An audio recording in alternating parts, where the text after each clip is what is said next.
YouTube? Film Geek here. Today I'm talking about the 1999 film Ravenous. Fort Spencer. The Spanish built this place as a mission. We inherited her. Now we're a way station for Western travelers on their way through the Nevadas. We don't get much traffic through these parts in the winter, so we maintain only a skeleton company that consists of Private Toffler, who's our personal emissary from the Lord, Major Knox, who never met a bottle he didn't like, Private Reich, he's our soldier. I'd steer clear of him. Ravenous is directed by Antonia Bird, and it's starring Robert Carlyle and Guy Pearce. Ravenous is the story of a remote military outpost in the California mountains during the Mexican-American War. The regiment sets out on a rescue mission, and wouldn't you know it, they're ambushed by a pesky cannibal. The film's dark humor and the way that cannibalism is depicted in the film has led some to label it a dark comedy or satire. This film also didn't get off to the best start either.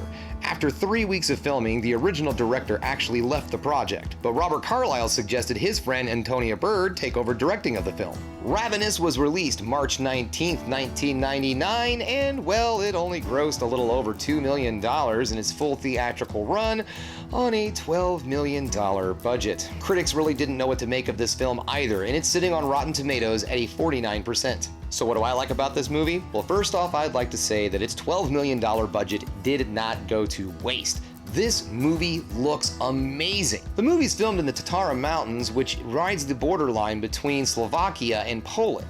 And let me tell you, the natural scenery in this film is absolutely gorgeous and really sets an extremely eerie feeling to this movie. And it really drives home the whole horror element, considering that they're all locked in this extremely snowy, very untamed wilderness. The film also does an excellent job of balancing several different genres at once. This movie's not just a horror movie. It's a horror movie, it's a period piece, it's a western, and it's a dark comedy. And it does a great job of balancing all of those elements so well that if you're a fan of any of those genres, you're really gonna like this film. Also too, this movie is not for the faint of heart. This movie is pretty bloody and pretty gory. A little more on the blood, not so much on the gore. I mean, it's not like zombie-eating people kind of cannibalism, but I mean, there are some chunks of people taken out, let me just put it that way.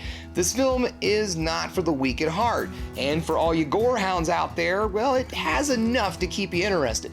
I don't think this movie is ridiculously gory, but it does have a nice little bloodiness to it. So if you're curious and you want to check this movie out, well, good news, it's out there right now for rent on YouTube, Google Movies, Vudu, and Amazon Prime. Okay guys, that brings us to the end of another Film Geek video. If you liked what you saw here today, go ahead and subscribe to the channel, give me a thumbs up, and ring that bell for notifications so you know when I put another one of these videos up. And if there's another thing you can keep doing, folks, that is keep watching movies.